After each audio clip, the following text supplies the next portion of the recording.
All right, guys. Thank you for joining me. Appreciate it as always. I know it's early. I'm actually I got up a lot easier than I thought. So let's get on with it. And interestingly enough, last night I had a hard time getting to sleep because, like the idiot I am, I got to stop drinking coffee after 5 o'clock. I used to be able to drink coffee at like 11 o'clock at night and go right to sleep. Now, I can't even do it. Or maybe it's just the type of coffee I'm drinking. Whatever. Anyway, let's get on with it. Uptech Stream, thank you for the 5x5. Ozark Prepper, Mind Your Action, thank you for the 5x5. Loretta, thank you for the 5x5. Appreciate it, guys. I'm surprised that there are this many people on it this early morning hours. Freedom, thank you for the 5x5. Appreciate it, guys. Thank you for the spam by spam. All right, so being that I have limited time, I have to be off of here no later than 7:30. We're probably going to do this in about 15 minutes. Let's get started. Mike Steele, thank you for the 5x5. Sleep is for the weak. Yeah, I used to think that until I started. I used to break balls about it. Not that I used to think that. I used to break balls about it. Now that I'm old, I'm like sleep is everything. Anyway, so some of you guys are going to find this story. I mean, you're not going to find it interesting if you live in New York City. If you if you live if you're just living in the now, you're not going to find a lot of shit surprising. But this lends to a bigger problem. Listen, everything with the migrant situation is a big problem. Everything. So there's nothing that's not going to surprise me. But there are things that are probably going to get increasingly dangerous as this problem grows.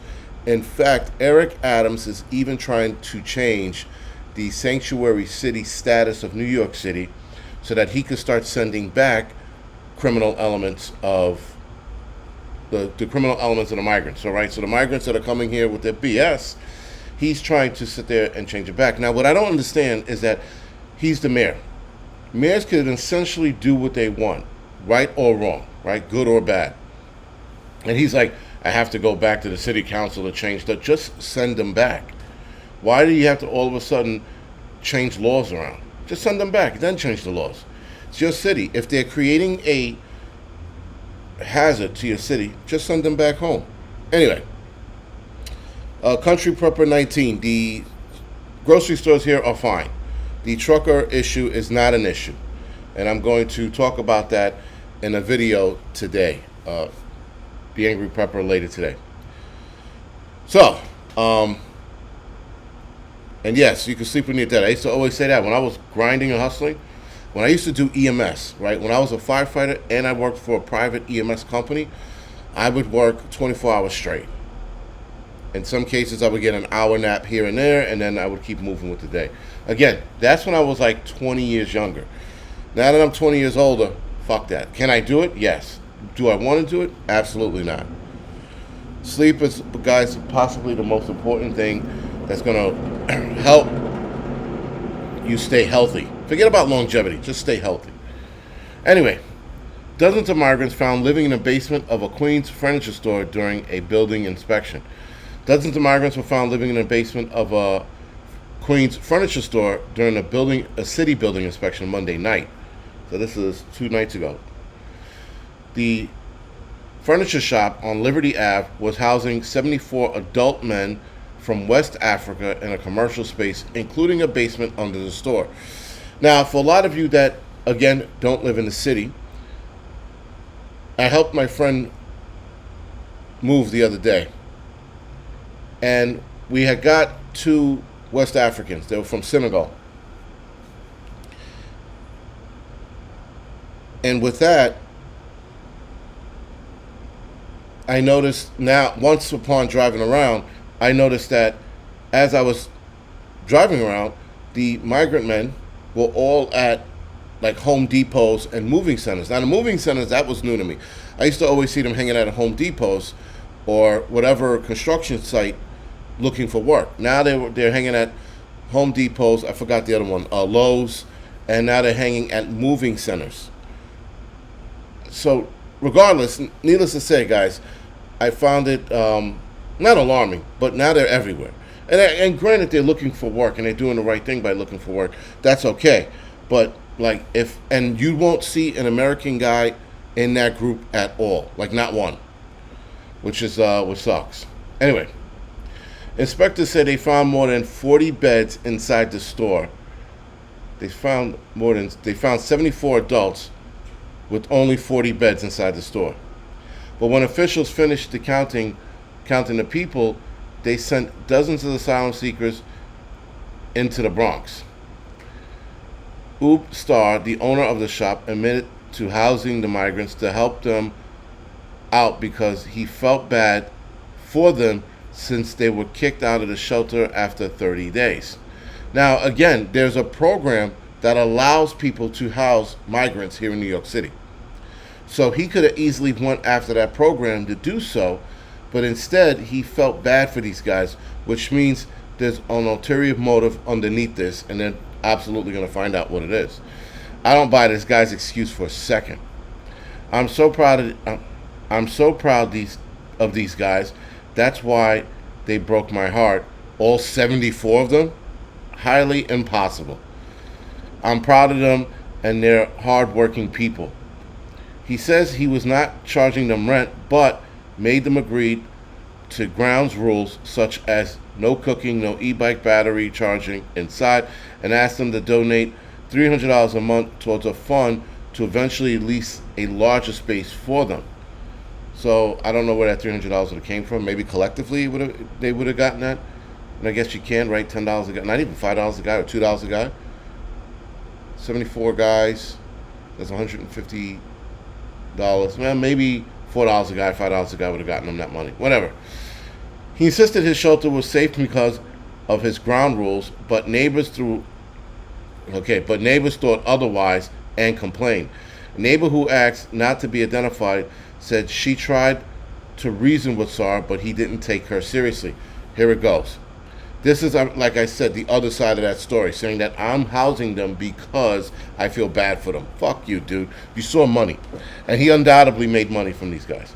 She called 311 weeks and finally was able to get through to the mayor's office to complain about the e-bike being a fire hazard as well as a noise hazard. Sorry. But what bothered her the most was the enclosure they built in the backyard right in front of her window. First of all, they blocked my window. They concreted my window. Wow, no shit. They concreted my window. I don't have ventilation coming in to that window. I was not informed that they were building, converting, or putting another home up against my window. Which, fuck that. I forget about calling 311. I would have been over there with a maul. Some people it's called a sledgehammer, and I would have been breaking that shit apart. Anyway. They don't want to go. They don't want to go through that again. That's what SARS is saying, the guy that owns the furniture shop. This morning, most of them called me. They said that they have been through.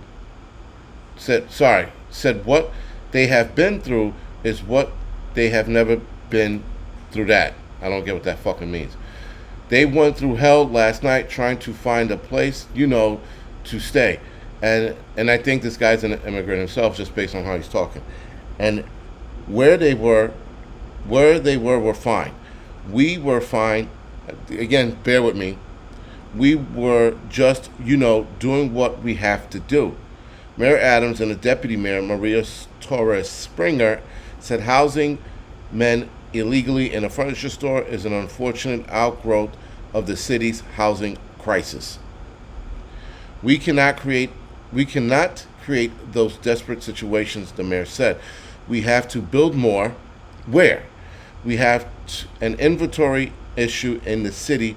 People should not be living in unsafe environments, furniture homes. We don't build more. And if we don't build more, we're going to build more problems. Oh, God. This is just, if we don't build more, where the fuck are you going to build? The city is packed tight as it is. The mayor did want to put migrants in luxury buildings and luxury homes. And buildings are like, yo, pump your brakes. We're not going to have people pay $3,000 monthly for you to put these people in here to pay us like a fraction of that. And he turned away from wanting to put them in the migrants in luxury homes. And I think he was going to put migrant family members or families in these homes, not single dudes. Yo, I would have fucking beaten the balls off the SARS guy. I mean, I don't know what to tell you. He would have been like, yo, we can't, it's my business. I do what I want. Yo, he would have found a different side of me. We would have been working him with pliers and all kinds of shit, because there's no way that this guy did it out of the kindness of his heart. And then has them build an enclosure that butts right up against my home, against my backyard. No, thank you. We would have been fucking rolling around the ground fighting. And now this rolls right into Mayor Adams backs NYC's sanctuary law change to easily deport migrants suspected of crime. So Mayor Adams came out in favor of modifying the city's sanctuary status laws Tuesday to make it easier for his administration to help federal authorities deport migrants suspected of crimes, embracing a policy prescription mostly espoused by conservatives amid the local migrant crisis. But now, keep this in mind, guys. We said, and we, when I mean conservatives or people with a brain, said this is going to be an issue, that this is going to get away from them. And what happened? It got away from them. Turned into a nightmare. Though one part of me is enjoying this nightmare because it's just like, we told you so, it's coming to fruition. But the other side of that coin is I do have kids in the city, and that can also affect them as well. The sanctuary law, which dated back to the 1980s, prohibits city government workers and agencies from helping federal immigration authorities with tracking down and or detaining migrants residing in the 5 boroughs for deportation. This was in the early 80s. There are expectations to sanctuary laws that allow the city to cooperate with the feds in some cases, including if a migrant has been convicted of a serious or violent crime.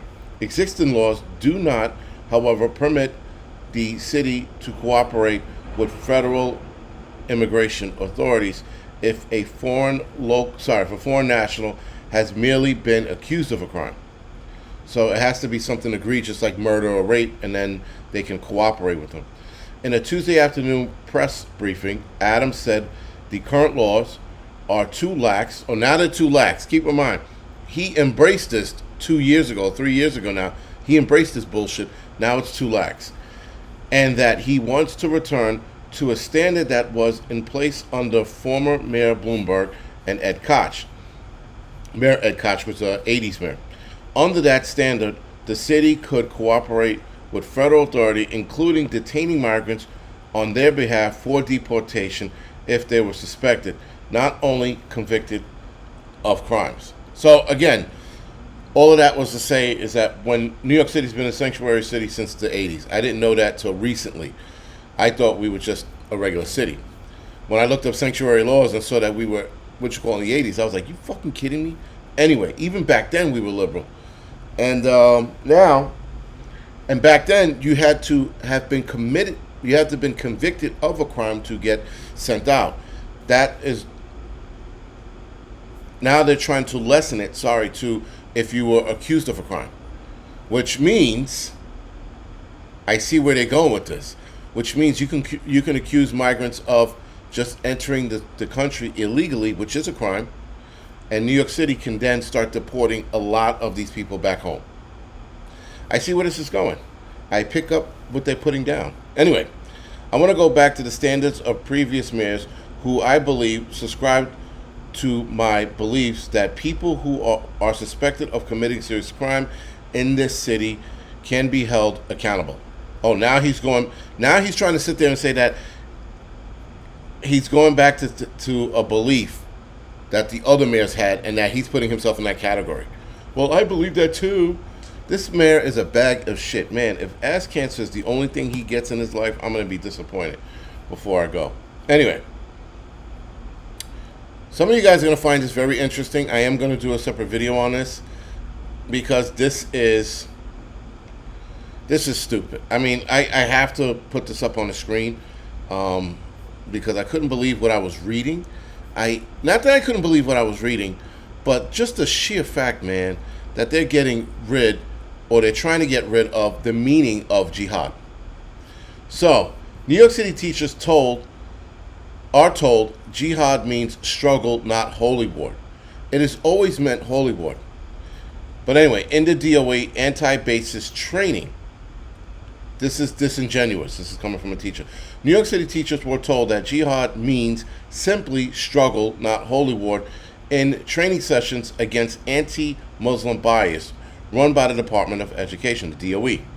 Educators were even given the example that it could simply mean my jihad to get fit. In a video seen by The Post, ignoring its history of being used in a justified violence, including terrorism by groups such as Hamas, Al-Qaeda, and ISIS. Now, guys, you got it. This is from their video screening of what jihad now means. Man, did that come out wrong? Let's see. It did. It came out too big. But hopefully you can see it right there. It said, what is jihad? The literal meaning of jihad is struggle or great effort. Great effort. Oh my God. They're trying to change what it means. These people are ass backwards, man. I've never seen such a thing. Never.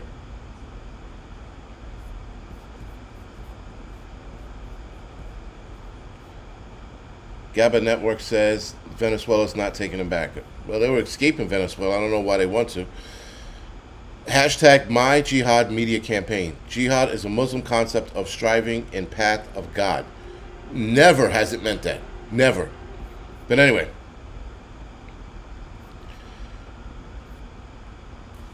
My struggle.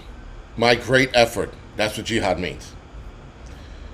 All right. Anyway, a training from the DOE also told teachers that Sharia simply means religious observance and did not mention the brutal punishment and persecution of women and minorities by Sharia regime or Sharia law, included in the Taliban in Afghanistan, which includes the Taliban in Afghanistan, which is Sharia law. I just saw a Sharia law beating the other day.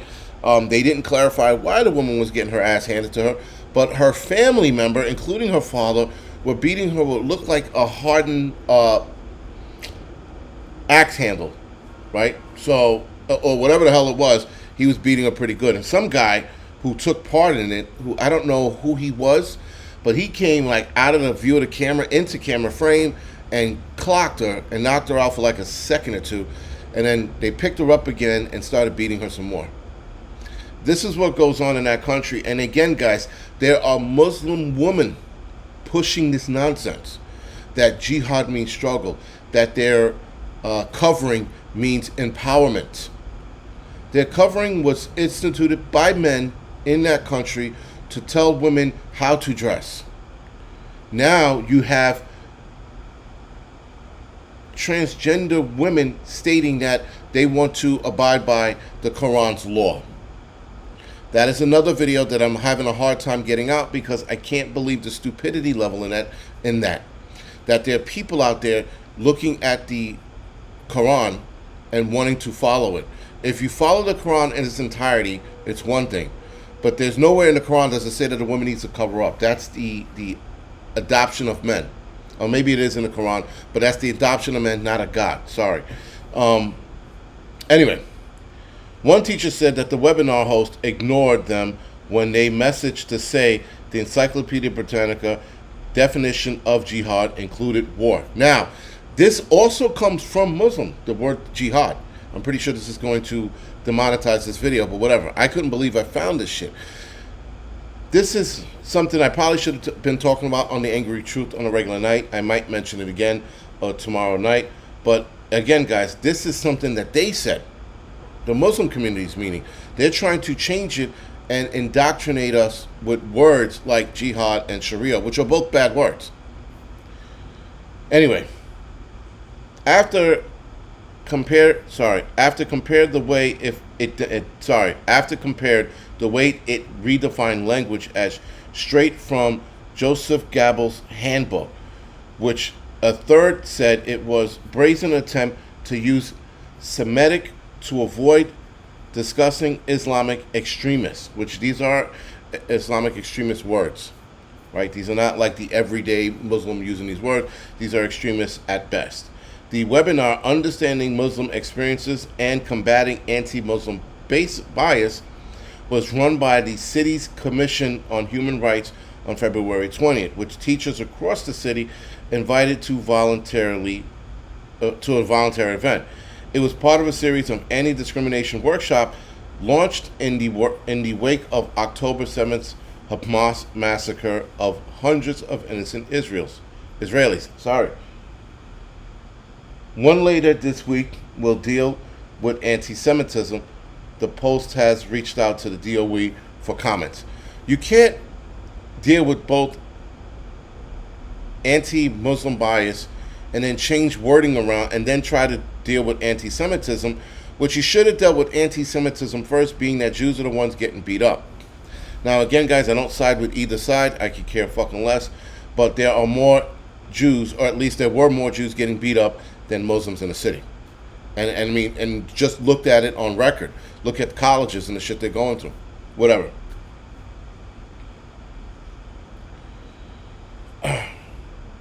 So here are examples that were in the webinar. She included my jihad to never settle short. My struggle to never settle short. That's what it means. My jihad to not judge people. That is exactly what jihad means. To judge other people. My jihad to build friendship. My struggle to build friendships. Because you're a terrorist, dude. You got a bomb strapped to your chest. No one wants to friend somebody with a bomb strapped to their chest. My jihad is to stay fit despite my busy schedule. My struggle is to stay fit. My God, this is getting bad. Sorry. A Jewish teacher who attended told the Post they're trying to normalize jihad, but we have to address the elephant in the room. That many radical Muslim, it means violence. Too many radical Muslims, this means violence. And it does. I don't know any Muslims going to, yeah, man, my jihad to stay on my diet. What? This is, again, guys, you can look this up yourself. I should have saved the link. I didn't, but it was pretty bad. Matter of fact, let's see if I can find it, because I couldn't believe what the fuck I was reading.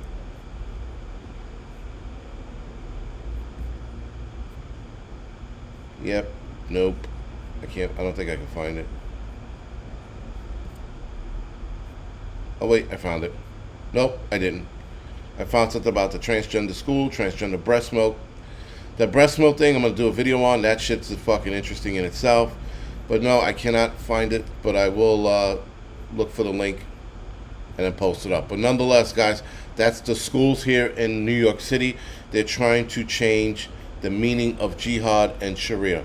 In fact, they said that Sharia is the flowing path of water. That's what it legitimately means. So they want to start changing what radical Muslims say by using these words so that they can throw these words around, guys, haphazardly. So that Muslim students could sit there and talk about jihad on Jewish students. And then meanwhile, it's a code word, guys, because they're trying to code the word, is what they're doing. They're making it mean struggle when we all know what it means. If you start changing the definition of words, these kids could use it secretly or right in front of them, rather. And meanwhile, I'm going to jihad these Jewish students. I'm going to struggle. I didn't mean that. I meant I'm going to struggle with these students being around me. That's what they're going to do. And it's just a matter of time, guys. Anyway, moving right the fuck along. I'm going to save these next two articles for the next midweek report, because I do have to get out of here in a couple minutes. I don't want to go down a rabbit hole with these two, but I am going to touch on the fact that they are talking about trans breast milk being the best breast milk, or just as good as regular women breast milk. Now, this is a problem, guys, that doctors could no longer be trusted a long time ago. Once doctors, guys, started pushing more medication than natural remedies, we knew that they weren't our friend. When doctors start telling people that trans breast milk is just as good as regular breast milk, doctors have lost all credibility. Because we all know, guys, how chemicals in the human body work. We know that there are medications out there that when women are on these medications, they are told not to breastfeed their child.